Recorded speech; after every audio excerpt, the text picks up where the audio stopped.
One, two, three.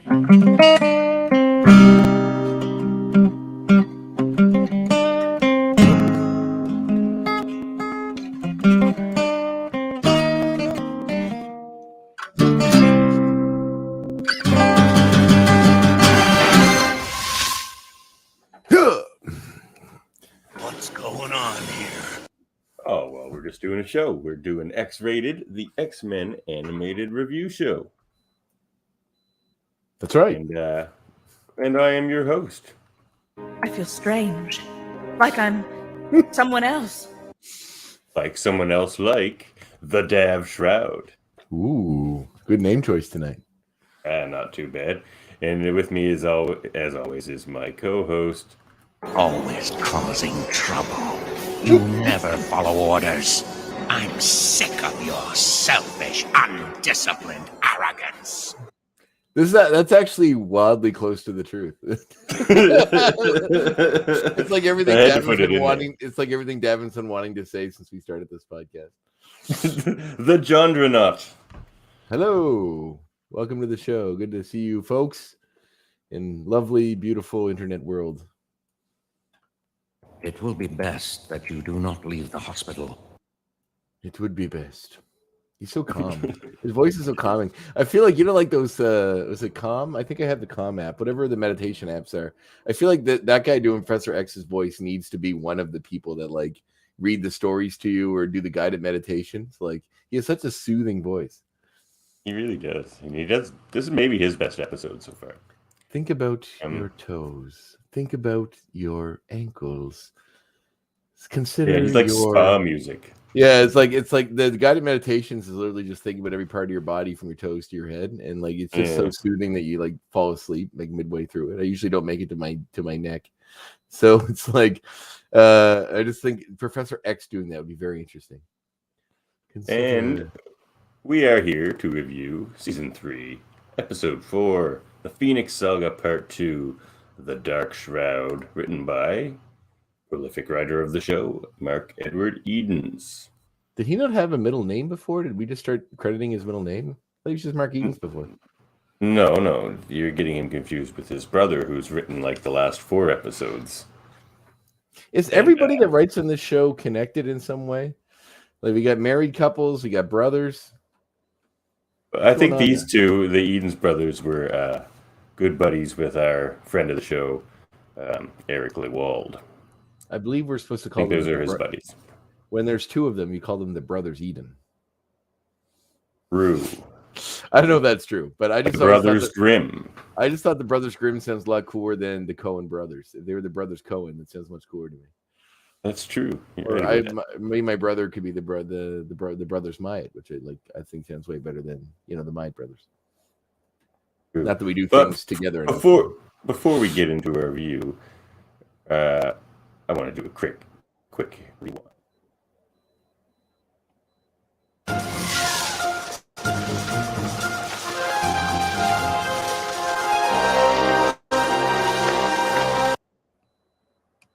The other episode, not last episode, where we interviewed Lenore Zan. That was great. Everyone go back and listen to it if you haven't. But we were talking about Solomon Grundy. You remember that, Andre?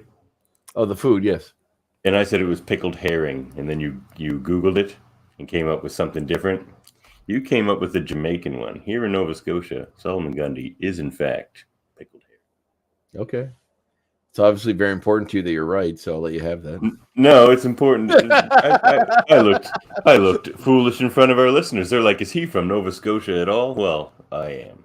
That's right. We lost so many Nova Scotian. Well, hey, I didn't know enough about it to know that it wasn't. I assumed it came here from Jamaica. It may have at some point. Jamaica was around before Nova Scotia, wasn't it? Yeah, before there were people living here.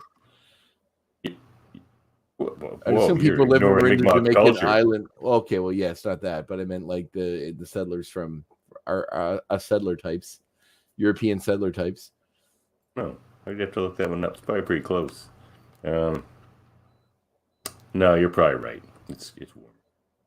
All right. Well, no worries. That's cool. There you go. Pickled herring. There's the pickled herring. There's the Canadian. Your. Now let's talk about the Nova Scotianism. No. I want to talk about pickled herring for the next 2 hours. I caught a few herring this year. The Good Pickled size. Herring Podcast. My name is Pickle Herring Enthusiast Andre Myatt, hosted with Herring Enthusiast. I just like the pickles, and you like the herring, so combined, we're the Pickled Herring. You see what's happening? All right. So we're here to talk about episode 4 of season 3 of the Phoenix Saga. It gets confusing when it's like season 3, episode 4, part 2. There's a lot of numbers coming at you now that we're firing along on the show here. But first, previously on X-Men. Of course. Yeah, exactly. And here's where we left off.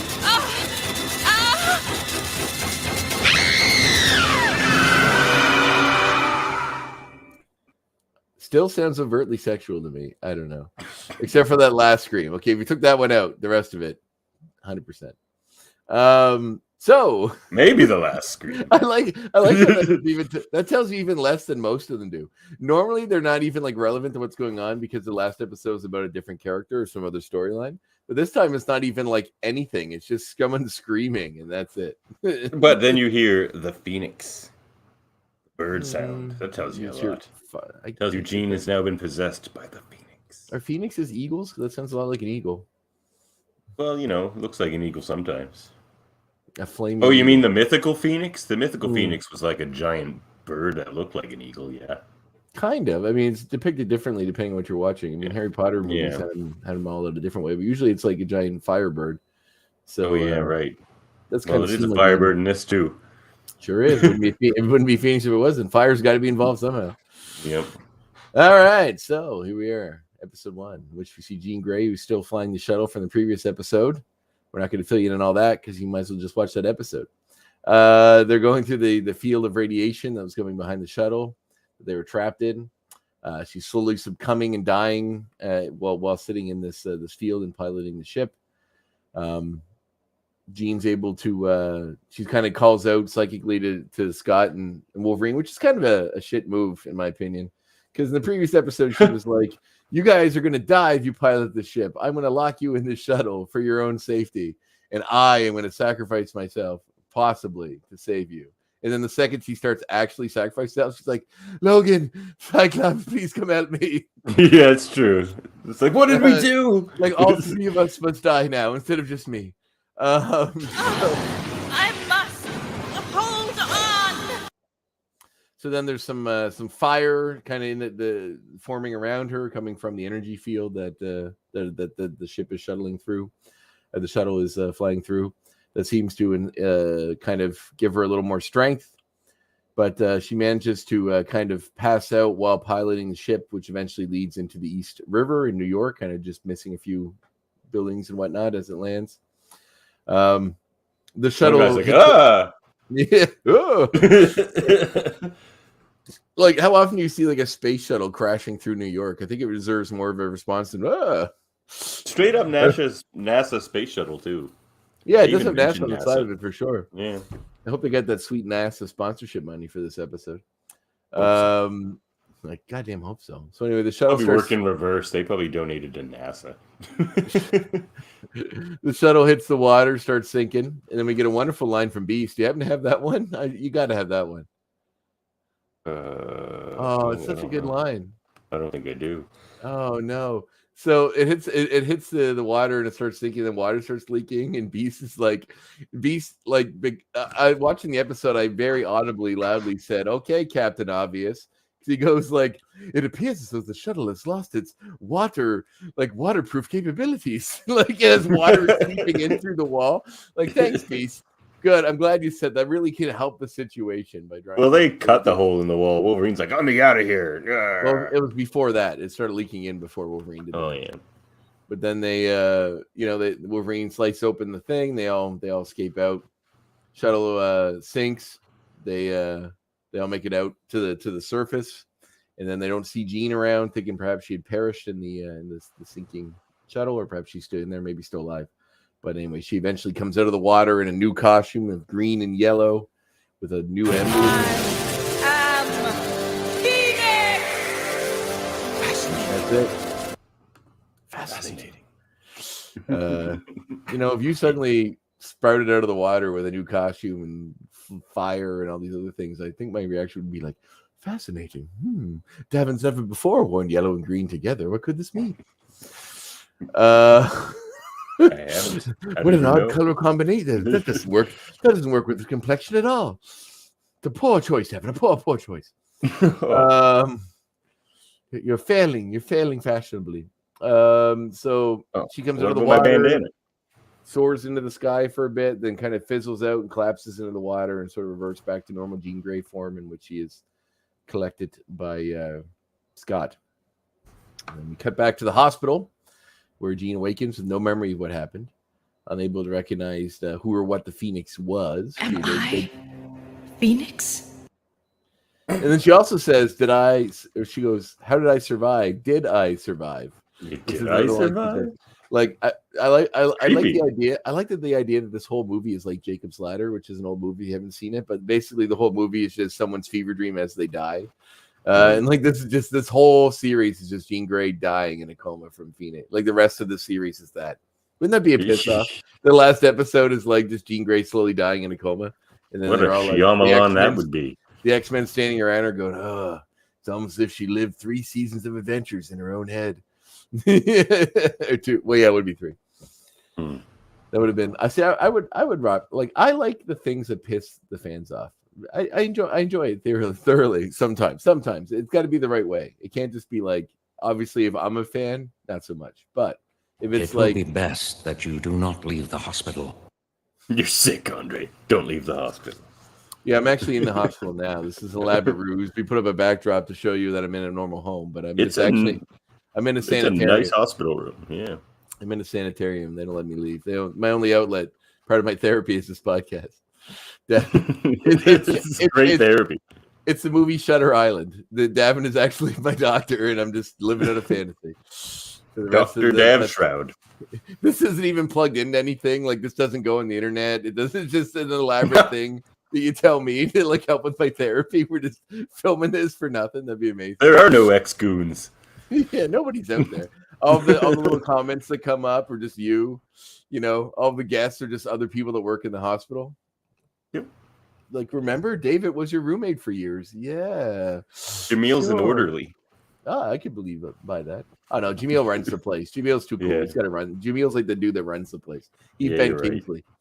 Right. Yeah, he is. I'm the orderly. Yeah, no, you're my doctor. You're my doctor. He's the owner. Dave is like some kind of he must be like the psychiatrist. Or you're my psychiatrist. He'd be like the programmer. Oh, yeah, another psychiatrist, or maybe like the arts and entertainment guy. He does like arts and crafts with the drawing X-Men stuff. So that's why I think he's an X-Men artist in comics.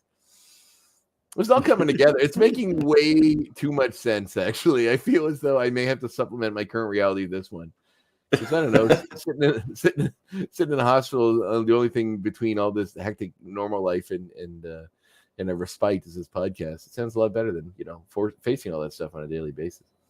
We'll pull back the curtain after the episode's over. All right, sounds good. We wait till the season's over. That'd be the big reveal. That's I love this idea.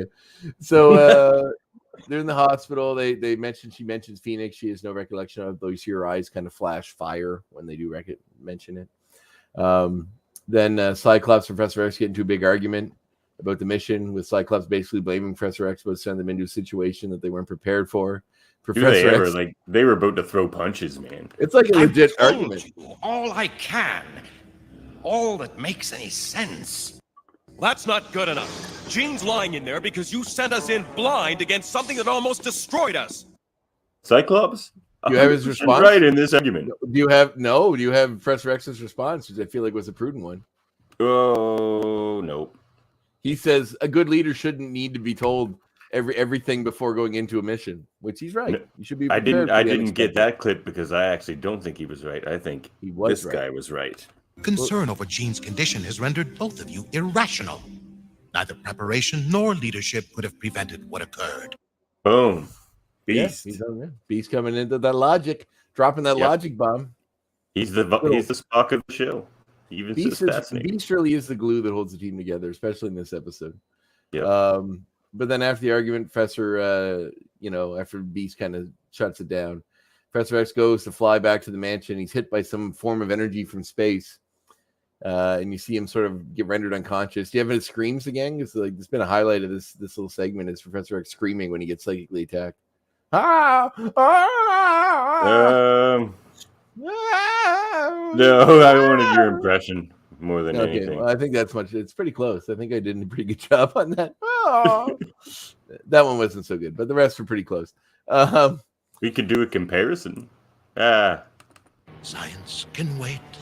No time. Science cannot wait. Science demands your attention now. Yeah. So then, like he seems to get knocked out, and then a sort of astral version of him appears in this dark with a devious smile and a cape for some reason. I'm guessing when you're astrally projecting your evil self, a cape needs to be required. It makes him look cooler as he's like floating through the air since he doesn't. But like his subconscious, we come to know later it's the dark part of her subconscious. But it's like the dark part of her subconscious wears a cape. Would mine have a monocle? Like, is it just all these? If all these, well, I used to wear one when I was a heel wrestling character, but like is it just all the heel, the bad guy tropes come forward in your dark forward? Do you have like a metal mask or a cane with a skull on it, or some kind Mine of? Would wear his bandana on his chin. Ooh, he's the opposite. Mm-hmm. Mine would have hair and be clean shaven. You could do that. You could just shave it off and put it up top. That would be interesting. Yeah, so then he sort of appears and dissipates, and then we see Wolverine, who's in an alley getting all mad because Beast's in the Beast is leaving to. Did he say where he was going to see a friend or to? I can't remember where he was going.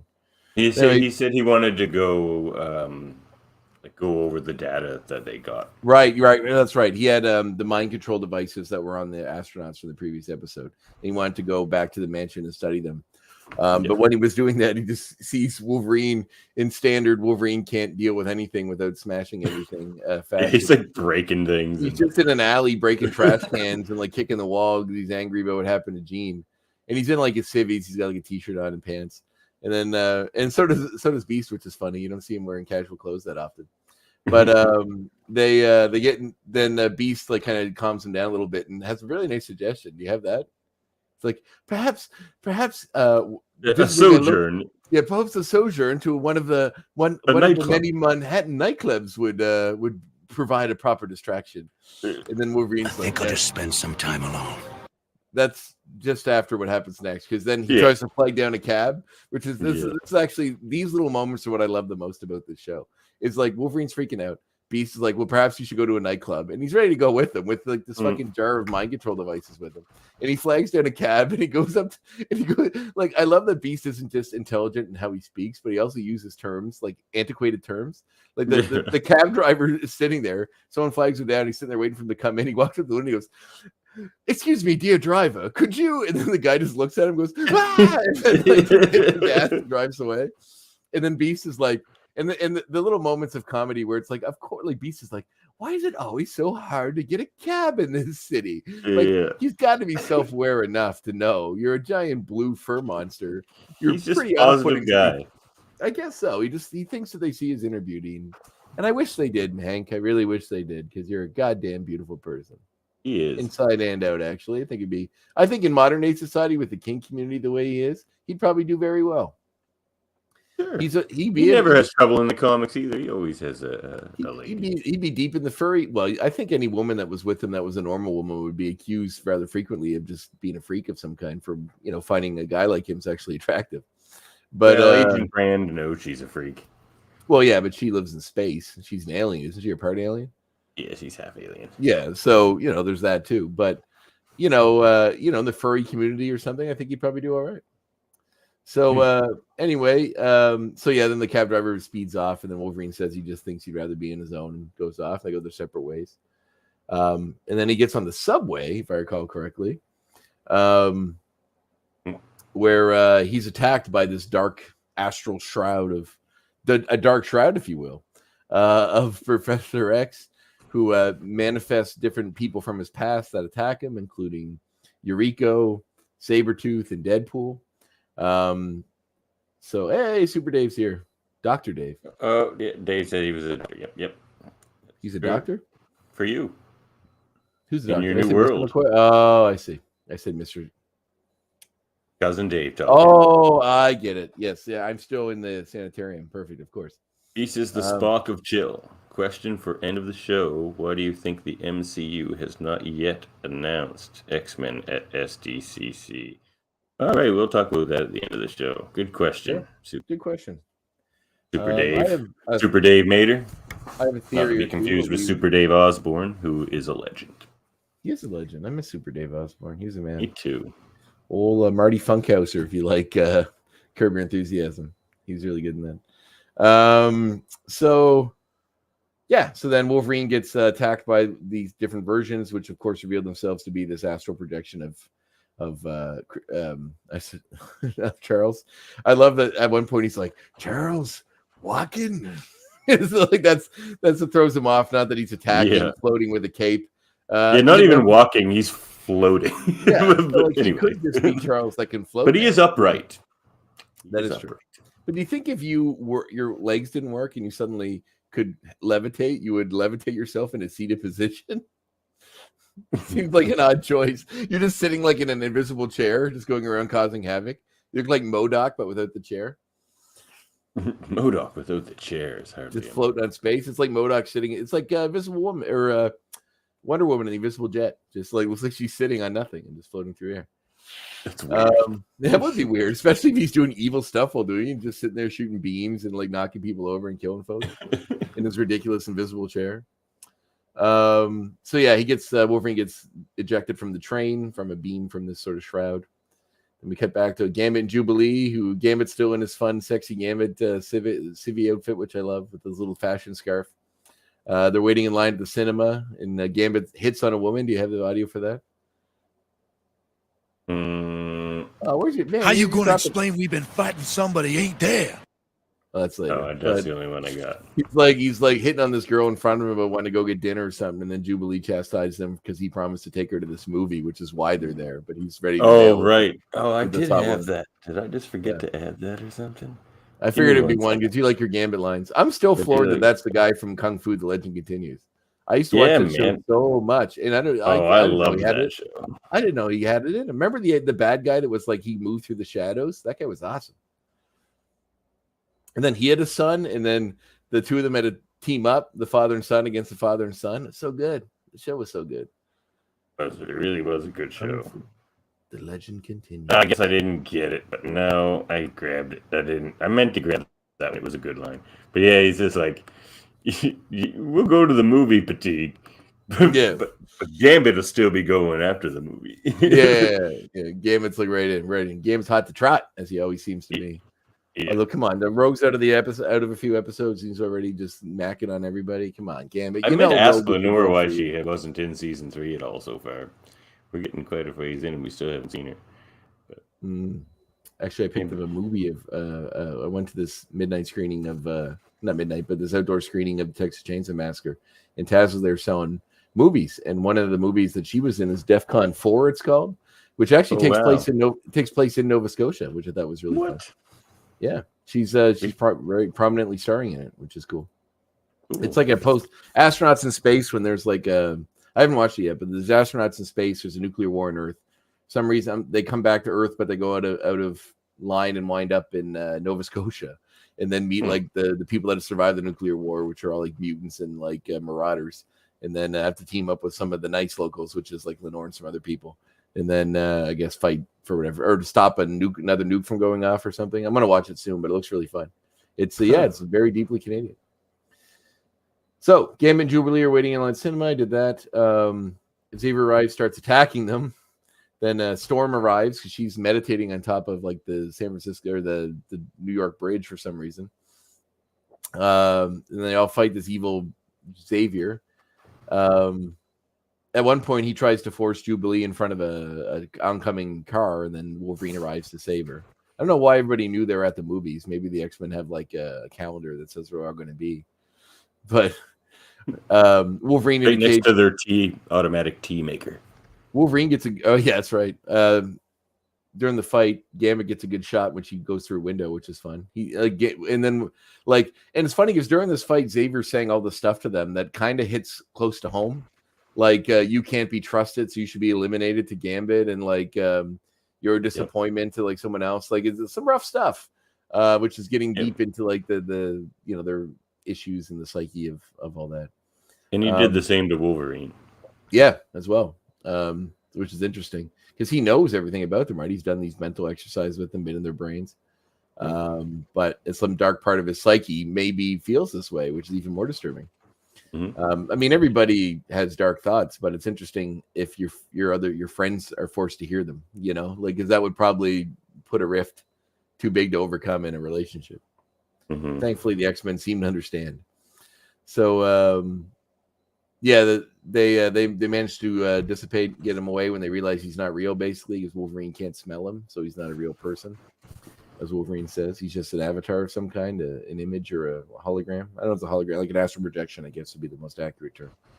So then Xavier goes and finds Jean and Cyclops at the hospital. But Jean gets sense he's only in astral form. He's just making you think that he's hitting you with these beams, but he's not really. Because he almost knocks Cyclops out a window, but they managed to. Jean uses her powers to hit the psychic bolt to make him dissipate. And they locate the original Xavier, who's sitting up on the rooftop and is still knocked out in his little jet. And he explains you are driving me insane! Yes. I think that's a little later, though. It's not a little later. That's all right. No worries. So he explains that his dark side gained sentience somehow, which he seems to know all about. It's like I love how they come up with like the pitch perfect reason for why this almost unexplainable thing happened. Like out of the ether, they're just like, I feel like they could have made it Shadow King. Yeah, that would have worked. Wouldn't have worked with kind of the reveal that it was something sent from Eric the Red. No, I guess not. Well, it seems to be that, or maybe some residual effects of his mental contact with Lilandra. Yeah, Lilandra. Crystal. Which we're about to learn soon. So meanwhile, the footage of the team of everything that happened is being shown to Eric the Red, who's watching them somehow. I don't know. There's a floating camera nearby. I always find it funny when he's got cameras everywhere. When bad guys are watching heroes, like because Morph was doing it at the end of season 1. It's like watching, like they're in the middle of a field, like under a tree, and there's an angle that would have to be right in front of their face. Like this camera would have to be the one that they're watching me on secretly, and I'm in a field. Those were Sinister's cameras. And I'm in a field, so where the fuck this is 90s technology too. I'm in a field, so where the hell is that camera? It'd have to be a camcorder number 1, or like a closed circuit TV, like one set up for video monitoring. So the cable would have to run somewhere. It would also have to have a power source because batteries weren't that good back then. Mr. Sinister was ahead of his time. Well, yeah, but I guess maybe alien technology. Who knows? That's what it's either magic or aliens. That explains any problem you could have with any TV show. He can make mutates. He can make a camera. So yeah, Eric the Red's gathering information. His ship's orbiting Earth, still watching. So wanting to find answers for what's going on with him, Xavier flies off to Muir Island, meets up with Maureen McTaggart, who introduces her new boyfriend, Sean Cassidy, who X-Men fans may recognize as being Banshee. Lovable Banshee. Xavier seems perturbed that she has a boyfriend, which I find funny. It almost seems like they didn't spend a lot of time with establishing earlier on that those two had a romantic relationship in the past. No. So it seems a little like not earned that he's upset that she has a new boyfriend. Because he's having a bad day. Look. I guess he's quite cold and dismissive to them. He's like, "Where's my room? I need rest," and just sort of brushes them off and goes off. And she's like, "Maybe he is really upset. Like, maybe something's wrong with him. I've never seen him this way."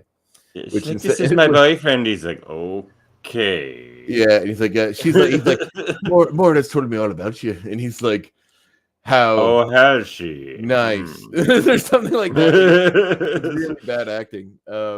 Like, if you're trying to hide the fact that you're bothered. And then he's just like, "I'm tired. I need to go to my room," and then sort of brush them off. So she's like, "He's never been a little bitch before." Yeah. So he's not like him. Maybe go scream at him a little bit, Benji.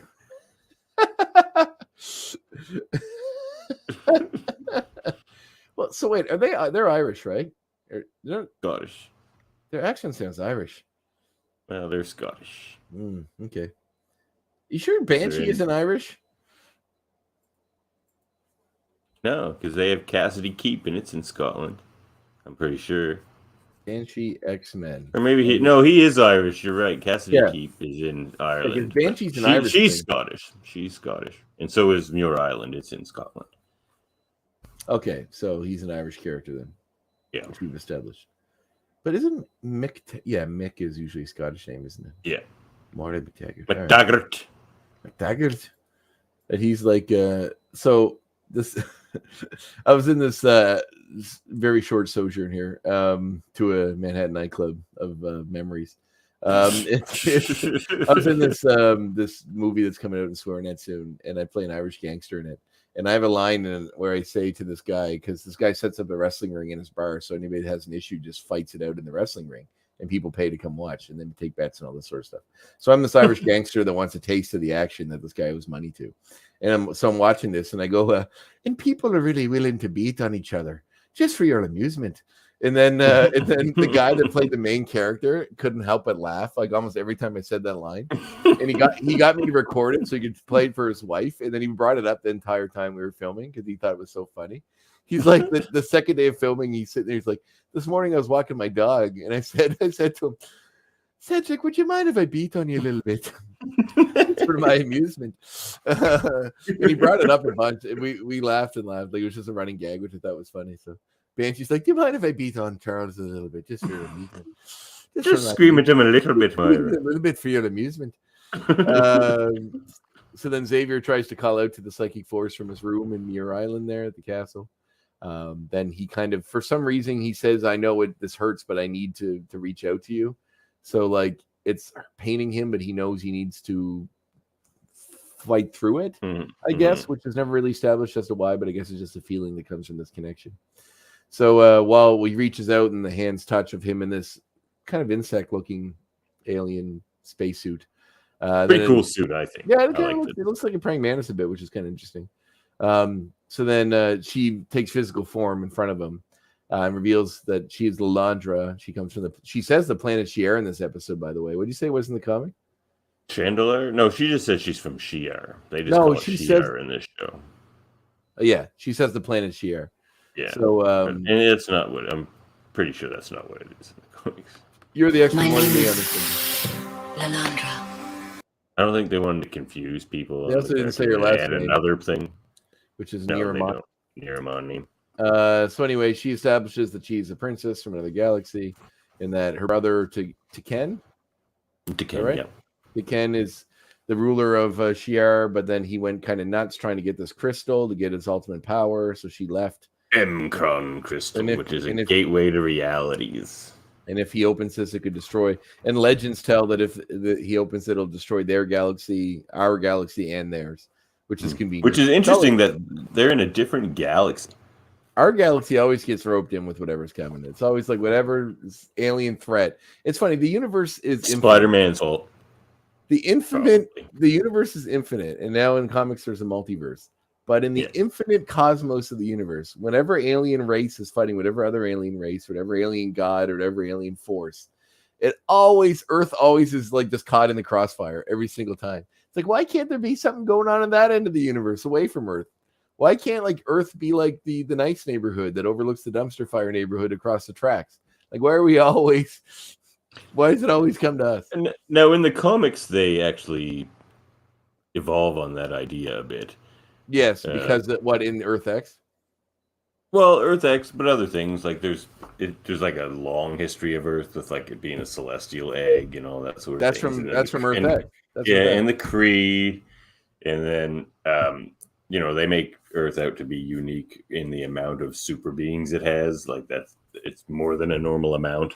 So that like is what draws it into a lot of things. I'm curious what the super being numbers in other planets are. It's like there's like 6 here. It's like what's there on Earth? Like 7,000. Thousands. Yeah. 7,000 to 8,000 superheroes. If you totaled up all the Marvel superheroes, it'd probably be somewhere around there that have been established over the years. It's a lot. Not to mention the amount of mutants that aren't superheroes but could be. Yeah, but still super powered in their own right. So while she's explaining this history to so he wants this crystal, and then she went into some forbidden church to did she steal the crystal? Yeah.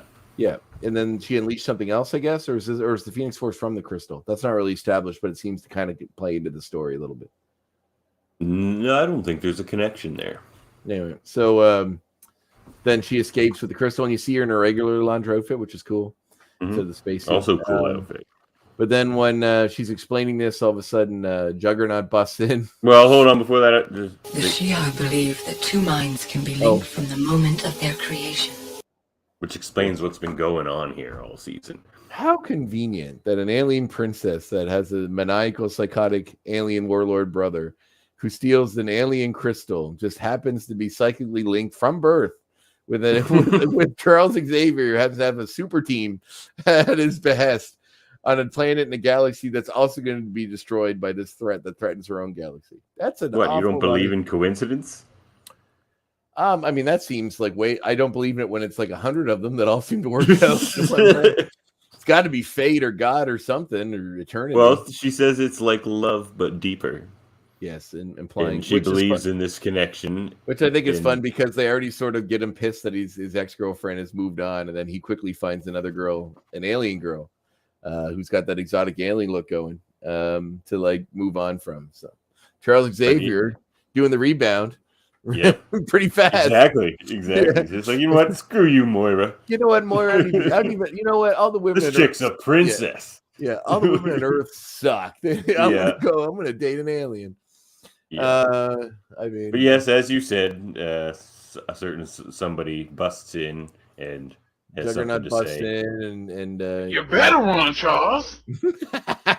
Yeah, it's the Juggernaut, bitch. That's next episode, isn't it? Where all those memes come from? Yeah, it's the Juggernaut, bitch. Yeah, it is. Yeah, awesome. So you're gonna hear that a lot next episode. We're gonna have some fun. My favorite. There's a couple lines from that are my favorites, but I'll give you one of them. I'll give it to you now. Is the "Don't you see how tight my suit is?" He's like, "See how tight my suit is." I'll give you one more. Better run, Charles. The other one is when Banshee's attacking him, and he goes, "You can't hurt me with these Jamaican colors." Yeah, like black, green, and yellow. You can't hurt me with those Jamaican colors. Yeah, that's so good. Pretty funny. But no, it actually ends this way. The name's Juggernaut, dear brother. And you must be the Landra. Where X-Goons comes from, which is old Juggernaut from his previous appearance. Yep, and there we go. End of episode. Right. I feel like we need that little in the. Each of us will have to look into his own heart and decide. I think I'm getting so used to when the episode ends to hearing that Sabin, the little all the kids laughing and the little Saban. Yeah, this I always called Sabin because I never heard it pronounced when I was a kid. It's Haim Saban, the guy. Yeah, the Saban. That little. We need that little Saban sound for the end of the episode. Just like yeah. All right. End of episode. Yep. All right. You go first. I liked it. That was a pretty solid episode. So 8. No, 9. Let's give it a 9. It's pretty good. Got a lot of fun. The Beast X-Men scene alone elevated by at least a point or two, or the Wolverine Beast scene. The Wolverine, like the dark parts of Charles Psyche, which is kind of a precursor for Onslaught, by the way. That's attacking all of the X-Men, which is interesting. Who we may see in this new series. Who knows? I guess we're gonna have to talk about that for sure. But anyway, So I'm gonna say 9. It's pretty solid. All right, I'll give it the 8 you almost gave it. Really? The Beast Wolverine scene did bring it up a point or two, but and plus every time like Wolverine's past appears as some kind of a psychic link or a astral projection, which seems to happen a lot to Wolverine. It's either Maverick or Cable or not Cable or Deadpool or one of those guys. Is Gideon in the show at any point?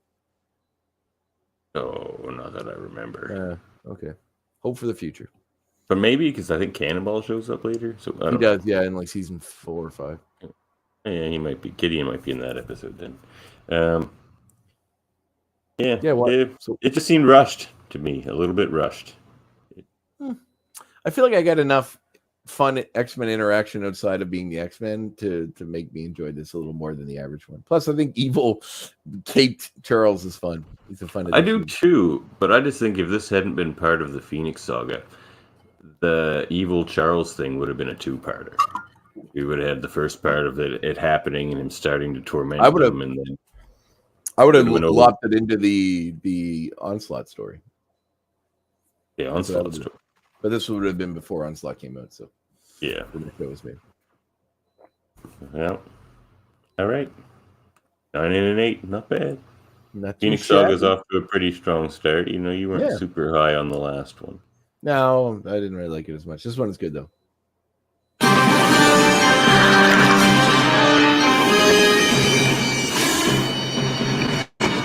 Uncanny X points. All right, I'll go first. Did you happen to notice Beast's t-shirt? I was going to bring that one up. Yeah, he's got a Howard the Duck t-shirt, which is very fun. That's a great shot of that t-shirt. Yeah.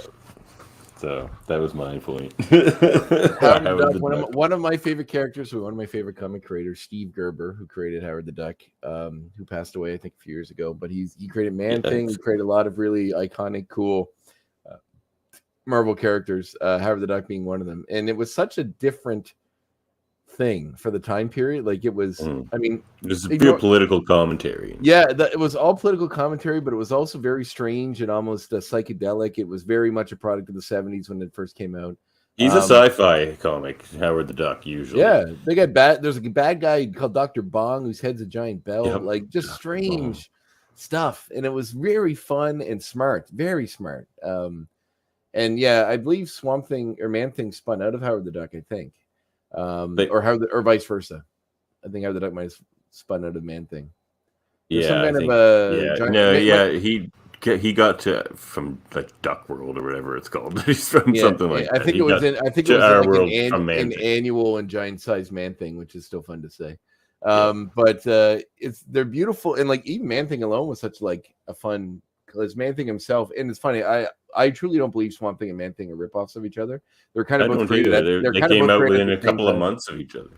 Yeah, and their gimmicks are similar, but also like Man-Thing is almost more like what's like from the get-go what Swamp Thing became, like almost like an elemental thing that like, or a creature that's beyond regular humandom that just sort of goes with a bit of a creature, but from the Black Lagoon kind of vibe. Kind of, but almost like a Bill Bixby Hulk TV show vibe too, where he just wander around and help people with their problems, and usually they're of a supernatural nature. But it was a very cool comic. But yeah, Howard the Duck's the Littlest Hobo.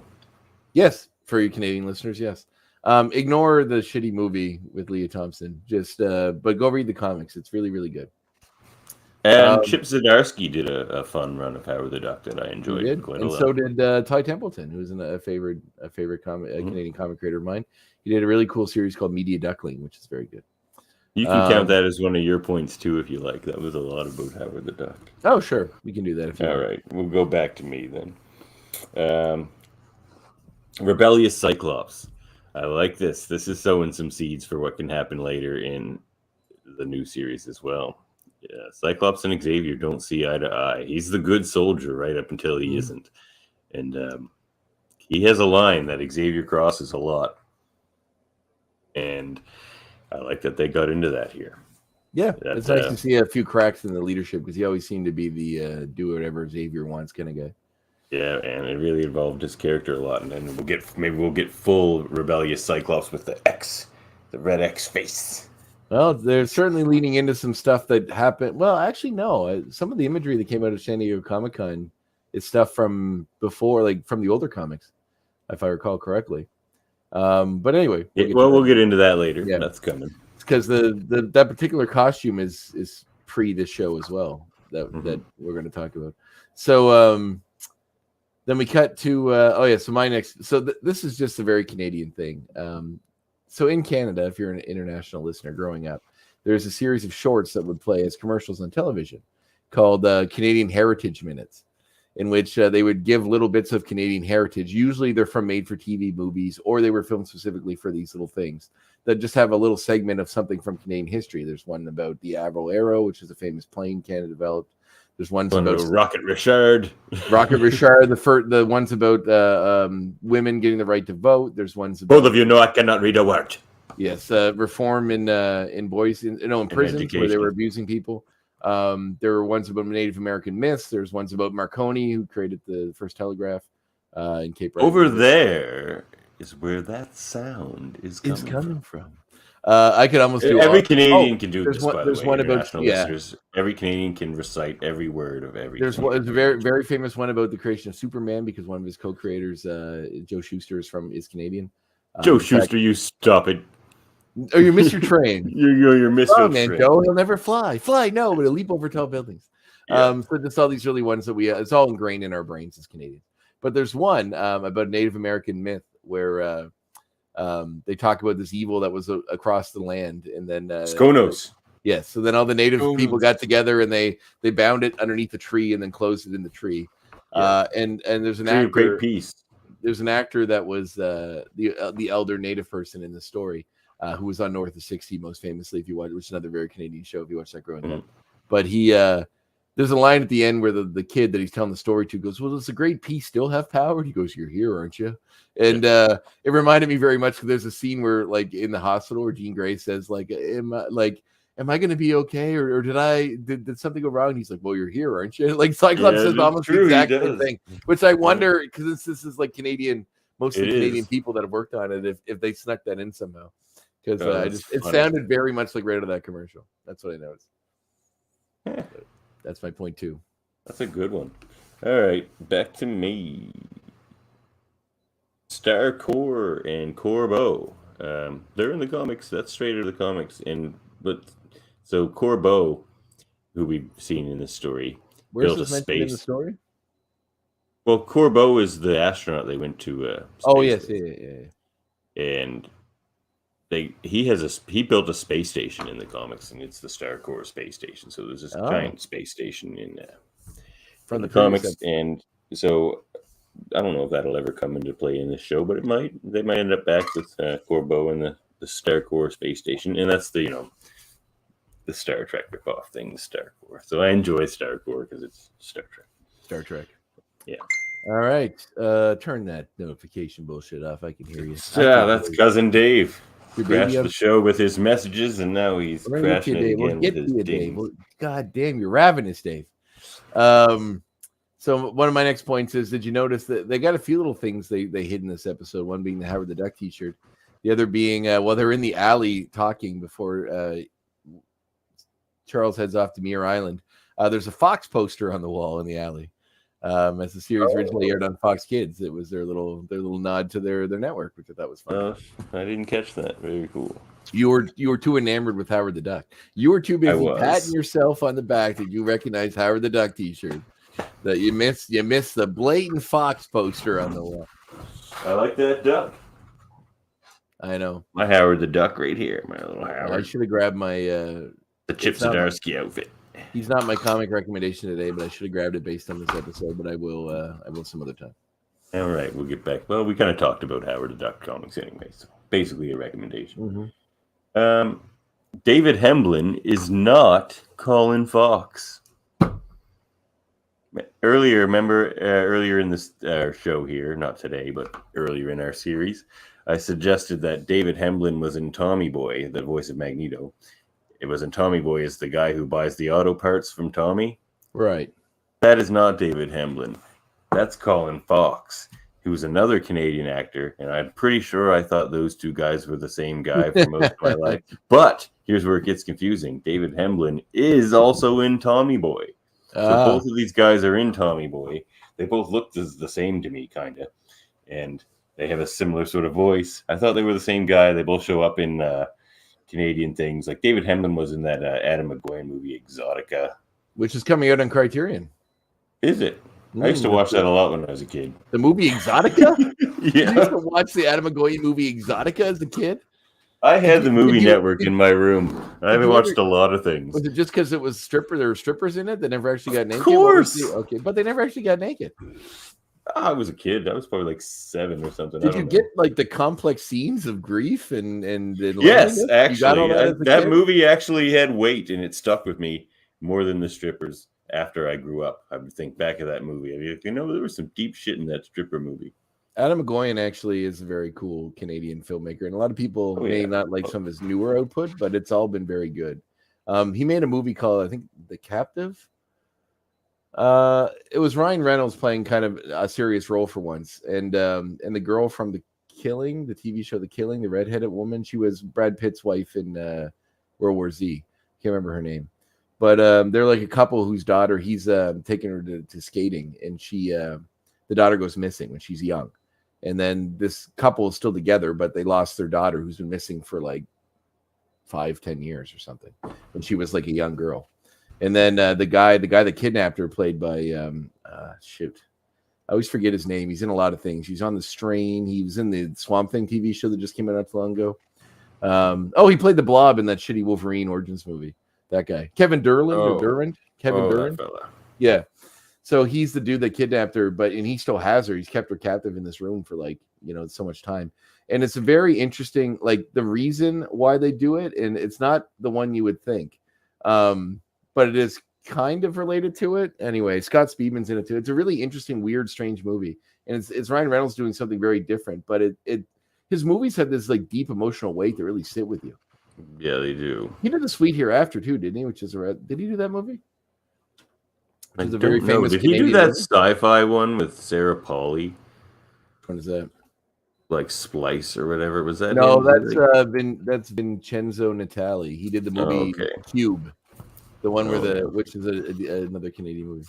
Yes, Adam McGowan did The Sweet Hereafter, which is a very famous Canadian, Canadian-made movie that actually made a lot of waves internationally, starring Ian Holm and Sarah, who was an alien, and Bilbo Baggins from the Lord of the Rings movies, and Sarah Polley. But that's a very interesting movie as well, which you should watch too. Can't go wrong with Sarah Polley. Grief seems to play into his movies a lot, which is an interesting theme. Okay. Wait, is that my point, or did I just build onto your point? We're talking about the No, that was yours. You're talking about the actor you thought was. Oh right. Okay. Yeah. Back to you. All right. There's an error in this episode, which I thought was funny. And if you're Canadian or Scottish, you'll notice it. When Professor X visits Dr. Maury McTaggart on Muir Island Research Center, center is spelled CENTER, which is the American spelling. Scotland and Canada, entirely inappropriate, and the English spell it CENTRE. The right way. The right way. So yeah, there's I noticed that, and I thought that was interesting. That's a big goof. Big goof. Big goof. I mean, we'll let it slide. I won't slide. My Canadianism is my Canadian blood's a fire. It's all a fire. It's all fire. It happens here on this show. All right, my last one is Disney Plus fixed the order. I was going to bring that up too, not as a point, but just somewhere in here. But we have a decision to make. They have the Juggernaut Returns and the episode after Juggernaut Returns kicking off season 4. The way I've seen it in proper orders before is that ends season 3. But I kind of like Juggernaut Returns kicking off season 4. So maybe we'll go with the Disney Plus order. Follow the way it is in Disney Plus. Yeah. Well, now that they fixed it, yeah. Yeah, that works for me. All right, your last point? My last point. Once again, and I know I brought this up a couple times, but there's some beautiful animation in this episode. And some things that really caught my attention was when Cyclops comes out of the water. It's a really cool. That frame you showed earlier too, of Beast coming out with the Howard the Duck show. Like, look at how his face is animated. That's really good. Yeah, he looks awesome. A cool angle. It's kind of like the upward angle. Yeah, like an upward angle. Although there's nothing in that jar unless it's all in his hand, which might be a goof in itself. Unless it fell into his hand and he's holding it a little sideways. But stuff like that. There's a couple of scenes, especially with the sinister astral projection of Charles. There's a scene where like when he's fighting them in the line outside the movie theater. In which one of Gambit's cards goes in and blows up the ticket office, sending all this debris everywhere. But there's a scene where he's like saying that Gambit can't be trusted and should be eliminated because of his shadowy past, and like it's all underlit, and he looks very much like a villain in an old film. It's very cool. It's very, very, very neat, and I was super impressed with it. So, I know that the animation really got amped up in season 2 and more so in 3, and I know it declines later. So I'm gonna be sad when it declines because it's so good right now. That's season 5. Season 4 should be beautiful. All right, good, because it's so fucking good right now. Yeah, I agree. Well, why don't we answer cousin Dave's question? Well, wouldn't that be part of our X90 whatever segment? Party like it's 97? Well, this is about the MCU. Okay, we can answer that, I guess, sure. Yeah. Why do we think the MCU has not yet announced X-Men at SDC? Well, the reason I think that is, cousin Dave, is possibly that rumor that I heard that seems to be circulating on the internet today, which is that they don't have the right for the next 3 or 4 years to recast any of the X characters. Really? What's that based on? Part of the deal with Fox, that I don't know how that enters into a business deal myself, but people seem to be jumping onto it. Even people who would be in the know, like Larry Houston, seem to think that could be a possibility. And I mean, that's weird, but you could see why they're just going to sprinkle in some multiverse X-Men until they can recast them and go with that. But you could also see them kicking off the X-Men, like focusing their entire MCU universe on the X-Men after Secret Wars, which they've already started the seeds for it. Did you watch Ms. Marvel? No, exactly. No, I think we'll get tons. No, there's a very overt one in Ms. Marvel. Yeah, of course. But so we're gonna. Yes. Okay. I just don't want to spoil it for our listeners quite yet. I don't know if it's that big a spoiler, is it? Okay, well, yeah, everyone knows she's a mutant now, I guess. But yeah, they even play the X-Men 97 theme on that show. Which is, once again, credits X-Men 97. That's what I mean. I think it's the same one from it is. From Doctor Strange. Great. Yeah, that's the X-Men 97 theme. So they're teasing that kind of stuff. Yeah, I can't believe nobody noticed that before, because I feel like that was a big notice that I did. I'm very impressed with myself for getting that from when I saw Doctor Strange. Yeah, everyone else just thought it was the old one. I thought it was the old one. It said right in the credits 97 theme. So I was like, it's got to be. Why else would they call it that?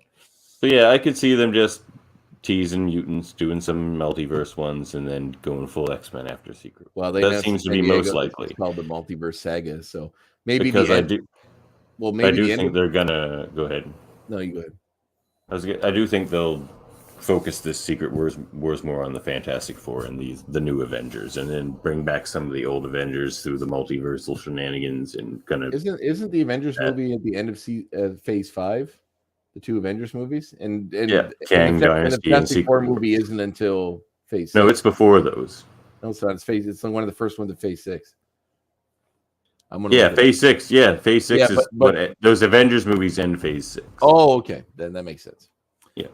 I think perhaps what they could do is, and this is just me surmising, but they've announced that this, the Infinity Saga was the first 3 phases. And they're saying that the next 3 phases are called the Multiverse Saga, and if it ends with Secret Wars and they do a big reboot, well, yeah, if they do a DC style Crisis of Infinite Earths, merge them all into one big thing, then we could have a different reality where X-Men now exists. Yeah, that's what's going to happen. I think that's a very real possibility. But and then they can leave let the Avengers rest for a while. Yeah, well, we'll just get X-Men stuff, I actually really want to see a West Coast Avengers movie or TV show. You and X-Man Dan thinks it's happened. He's just like, look, they've already casted them all because they're all in the MCU now. It's like there's Black Widow, and there's you could get Ghost Rider and Black Knight, and it's the West Coast Avengers. But anyway, you're gonna laugh when you get to this episode, Dan. He listens to the show. Anyway, so where are we at now? Is that all of our? Yeah, that was all of our. I think so. I know where we're at. Yeah. Hey, check this out. Hey, check this out. This is our comic reminiscences and recommendations. Go first, Andre. Why not? Oh, wait, no, I go first in this segment, don't I? Because I have X-Men connections. Yours is X-Men related usually. Yeah. So I picked an Avengers comic. Ooh. Avengers number 263. Roger Stern, John Buscema. This is good stuff here. But the reason I picked this one, what lurks within the cocoon? So in this episode of the X-Men, we saw Jean burst out of the water as the Phoenix. Well, it's a little different in this one.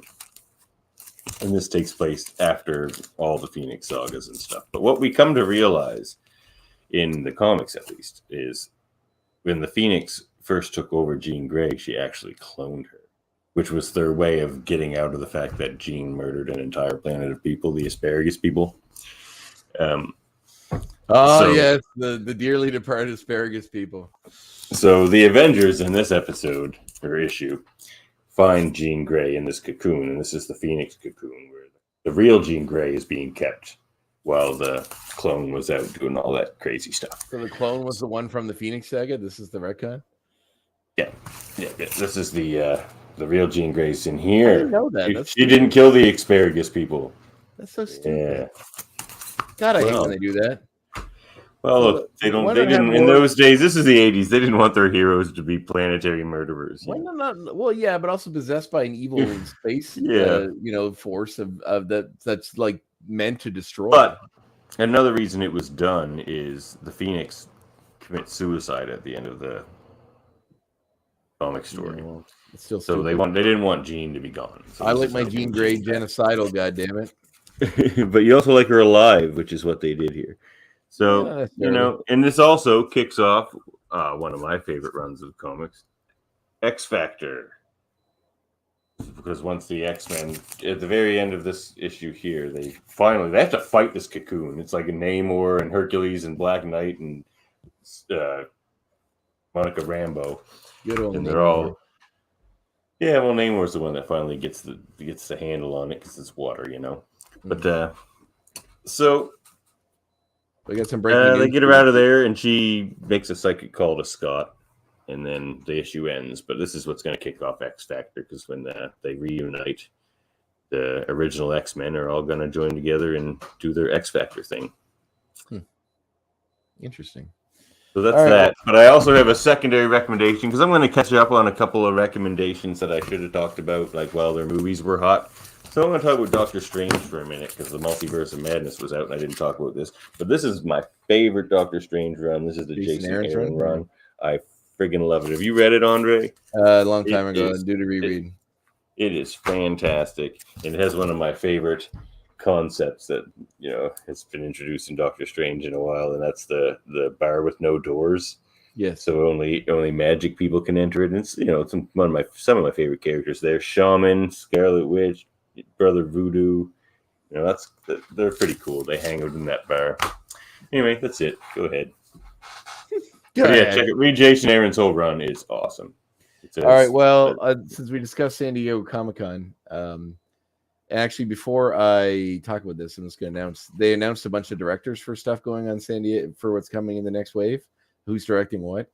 So, yeah, they have you. Hold on here. I have the list here. The guy that directed Shang-Chi is going to direct the Kang Dynasty Avengers movie. Yeah, Destin Cretton. Daniel Cretton.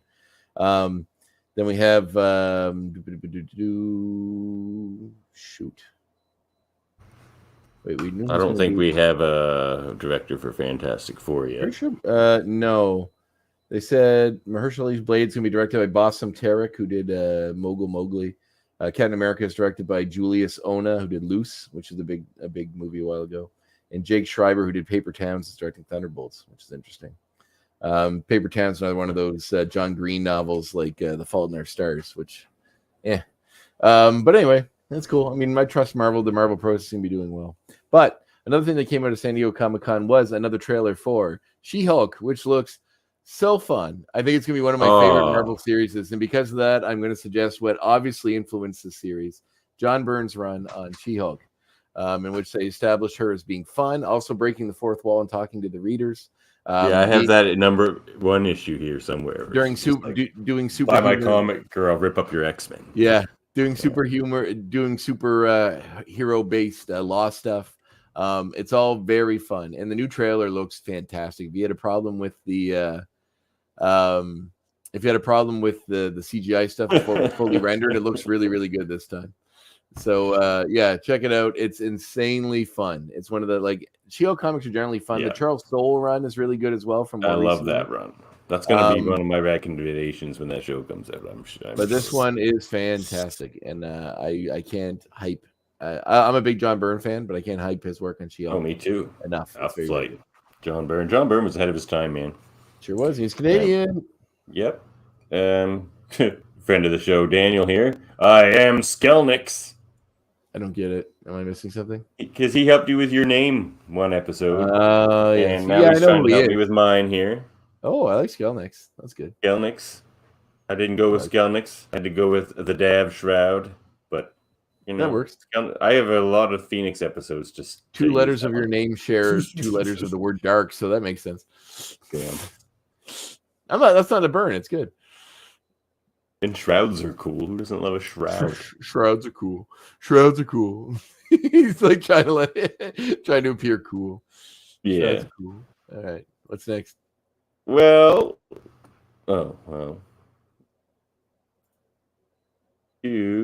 Everybody's favorite segment.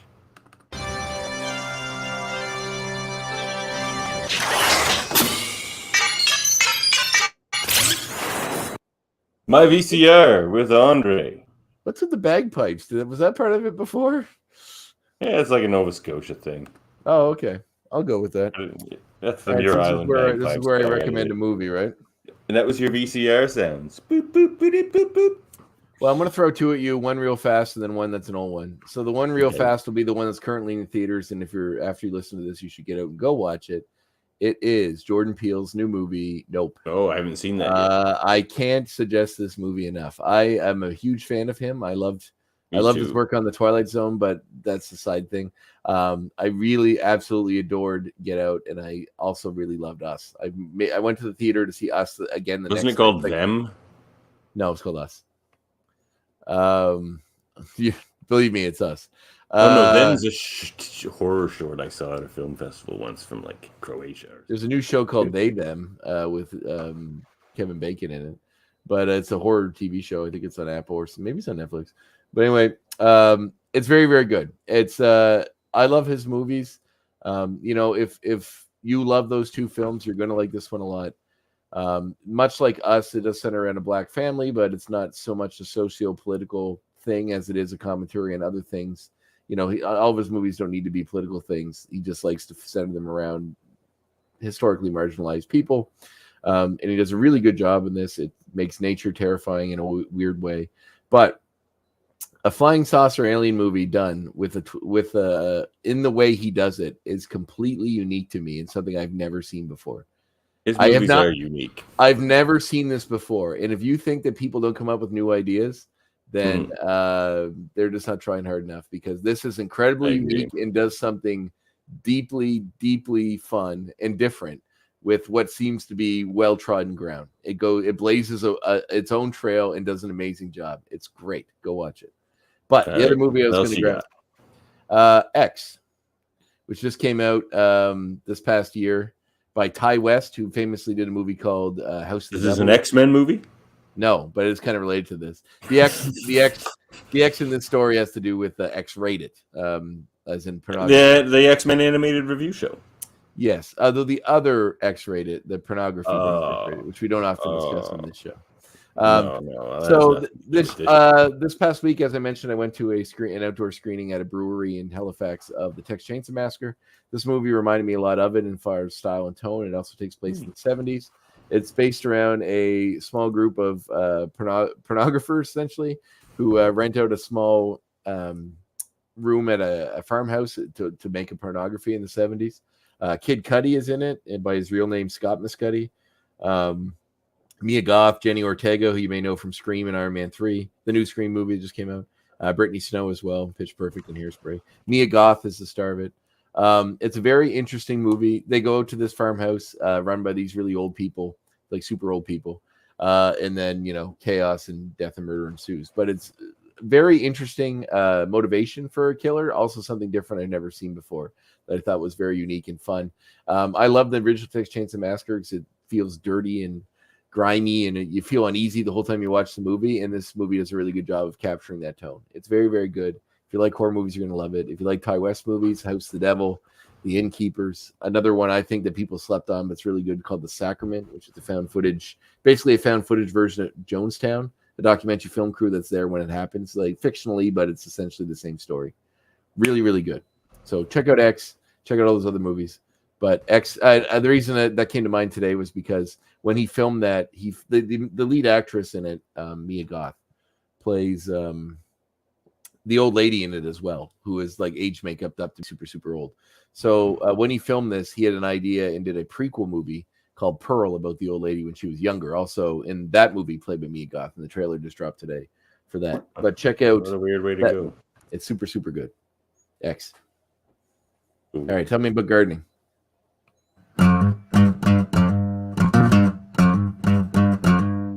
Krakoan gardening. Ooh, I like the new one. It's good. That's me playing. All right. You're slapping the bass. You're slapping the bass pretty hard there. No, that's my acoustic guitar. Wow, you're slapping it pretty hard. Sounds like a bass. Yeah, well, I do slap it hard. I go through acoustics, boys. Yeah, well, I'm going to keep this short and sweet because we wanted to keep this episode short and sweet. Yeah, Andre's tired, and I have to go sing songs over at Cousin Dave's podcast. So. I always get tired when we're doing. Or like it's a long day and something comes up. I'm like, but when we get into it, I get like I don't know. I think that the ex goons give me the energy, and it's the same with me, man. We are sucking their life force. We are like the spirit drinkers of the ex goon world, or succubus, if you will. Yeah. Well, I'm going to keep this one short and sweet. Trim your bottom leaves, people. Like, this works for tomatoes, squash, anything you're doing. Like cucumbers. If you have a plant, even perennials, and the leaves are touching the ground, just snip them off. You don't need them. They're not getting any sun anyway, and they'll pick up diseases and funguses off the soil. Trim your bottom leaves. Most things don't need as many leaves as you'd think. All right, that's it. That's Krakoan gardening. We're keeping that one short and sweet. We're moving on because we do have some stuff to talk about here. Hey, look who I found coming to join the party.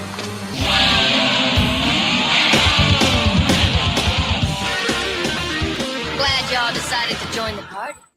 All right, let's party like it's apostrophe 97. You know what, Dad? I'm gonna have a suggestion for programming of the show.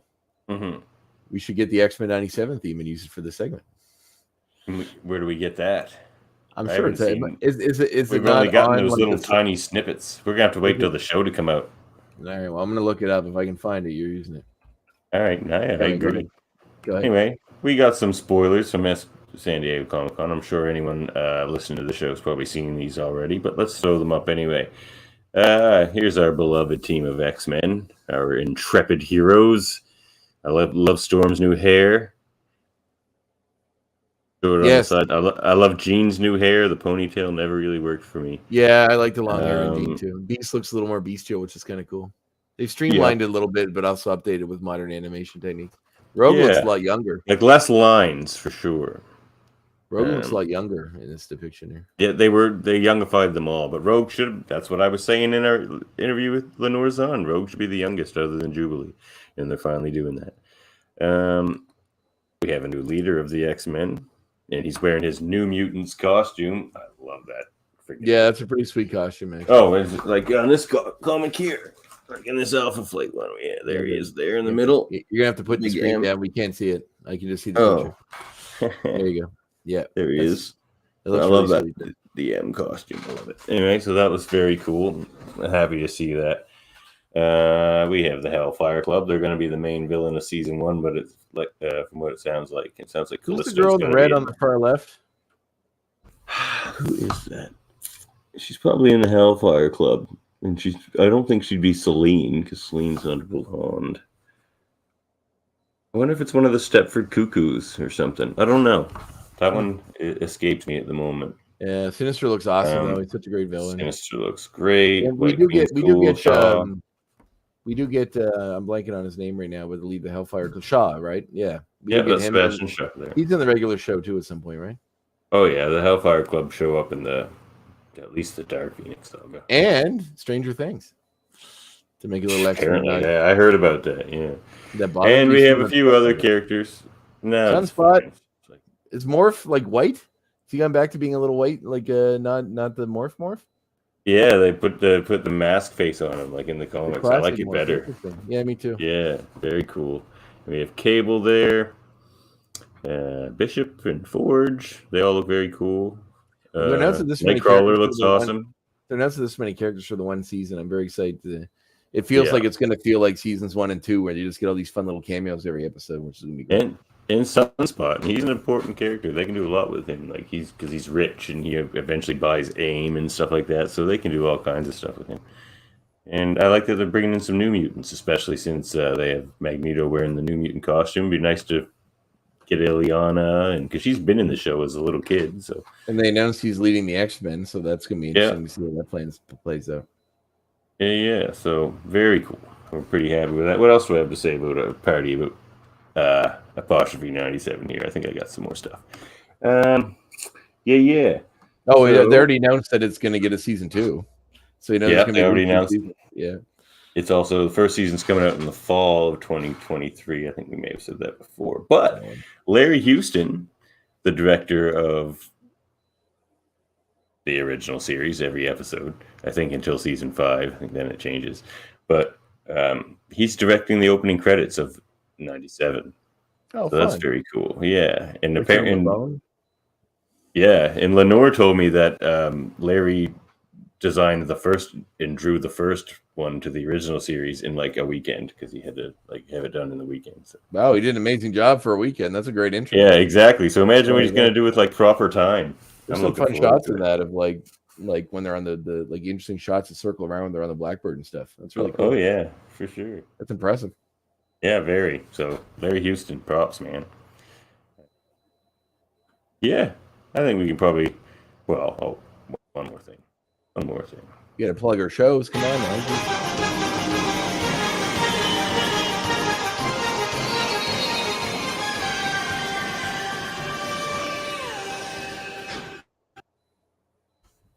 Homework from Professor Andre. Well, you got to watch the next episode. The next episode is the Phoenix Saga Part 3, Cry of the Banshee, in which I guess we see Banshee cry, make your Sean mother sigh. She's old enough to know better. No, make your Moira cry. She's old enough to know better. There, I did it. I'm going to do in the which whole we cover. see, Sean Cassidy become full Banshee. We also see get on them Jamaican colors. We see Gladiator make his first appearance in the series, which is fun. We see, I think we actually see Deken, Black Tom, and we also finally meet Kane Marco's father, I believe, in a flashback, which is fun. So, and Xavier's father too, isn't it? No. Kane Marco's father? No. No, Kurt Marco. That's right. They're half brothers because they have the same father or same mother. No, they're not. No, stepbrothers. Right? Yeah. Because they're So anyway, lots of interesting characters. Yeah. Does this show ever have Namor in it? Who we just got to see briefly. We just got to see briefly in the Black Panther trailer, which looks amazing. Namor's always one of my favorite Marvel characters, and he was called the world's first mutant before Sabretooth came around. I don't think they'll make him a mutant, but probably not. Maybe they will. I mean, they don't need to really, but they could if they're leading into X-Men stuff, I guess. But yes, what's going on the Graphic Histories podcast, Andre? Well, I changed the day that it comes out to Monday instead of Friday now, so an episode will run a week from yesterday, which will be my new episode, and that'll feature Jim Rugg, who is done work for Plain Janes. It was a big comic for DC, and then went on to be an indie comic. He did Aphrodisiac, which is a really fun 70s throwback to blaxploitation films with like a pimp character. But most notably, he does a Comics Kayfabe podcast, which is very popular with Ed Pisker. But he also does which is coming out in a Treasury edition we discussed on the show, the Hulk Grand Design comic, which is kind of a walkthrough in a unique way of the history of the Hulk's first 300-ish issues. Very unique graphic designer and all of his skills are put to work in the series. It's very cool, very retro. It's beautiful work, and he's a really cool guy, and we clicked almost instantly on a lot of things. We have a lot in common. He's a big wrestling fan too, and he managed to frame watching wrestling in a way I never thought of before in relation to comics. So tune in to find out what that is. Interesting. And you can also check out Little Cuters of Trek, catch out on the back catalog. We got one more episode coming out soon of this first season, and then we'll be freshing things for season 2. Come on, my friend Dan, he's finally going to listen to you. Just lots to listen to. Look, it's a good podcast. We just don't have any new material in the last 3 weeks. He's high. What's the other Star Trek podcast where they watch every episode and go through it? I don't know. There's a lot of them. I know. There's one he watches and really like, or he listens to and really likes. And I can't remember what it's called now. The Delta Flyers. No. Is it the Seventh Rule? Star Trek: The Next Conversation, I think it's called. Oh, okay. Yeah. Anyway, I believe that's what he said it was called. We're hyping this podcast, other Star Trek podcast, Live long and prosper. Live long, yes, you can see me over there in like 5 minutes, or perhaps my Klingon alter ego. I'll just follow you over. I'll piggyback in. Yeah, I'm gonna sing. I'm gonna sing the Klingon Warriors anthem in Klingon. Are you guys gonna talk about all those character sheets that got released to the new? Nah, there's gonna talk about the review in a great episode of Star Trek Deep Space Nine. I love my favorite Star Trek. Soldiers of the Empire. Ooh, so it's a great one. Yeah, so much. That's why I'm singing the Warriors anthem. And check out Trivial Debates. I was just on there. Maybe I won, maybe I didn't. I won't spoil that. And Super Mario Brothers, where they review all kinds of things. Check out all those things. And you can support the show at Patreon, just like our wonderful ex-goons, Jameel and Daniel. Be cool. Be like Jameel and Daniel. Do we only have 2 Patreon subscribers?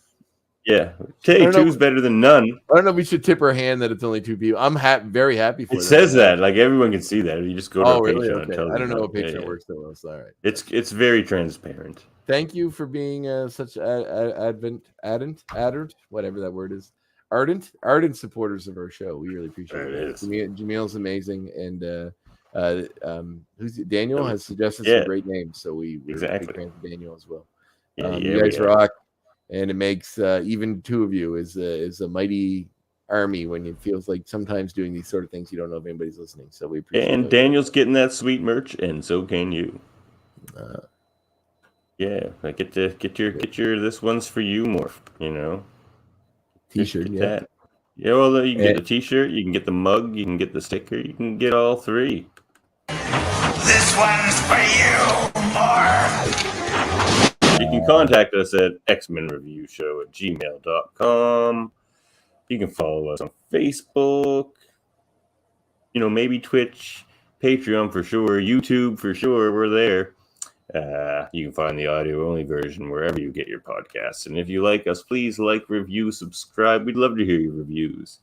I think the ones we have gotten have been very interesting. I'd like to hear what you like about the show, what you don't like the show, how much you don't like Andre compared to me, things like that. Very much, I'd say. It's probably the other way around. But, anything else, Andre? No, don't make them choose. They don't like when mom and dad fight. That's true. You love us both, and it's really our powers combined that creates the Captain Planet that is this show. We all know that I'm the cool dad that lets you stay up late and watch horror movies. So I am not that dad. I was that kid, but you got to hang out more in real life, so I can be like a weird uncle that's not very related to your daughter and show weird horror movies. Yeah, exactly. Yeah. I want to be that weird dad because I'm not hipster enough. Oh, you're hip. Man, come on. You're into craft beer and you're into gardening. You're hipster enough. I do love those 2 things. It's true. And now, if you will excuse me. This show not gonna last all night, Petit, but I'll still be going. I did have that line. I was saving it. That's very good. 1, 2, 3.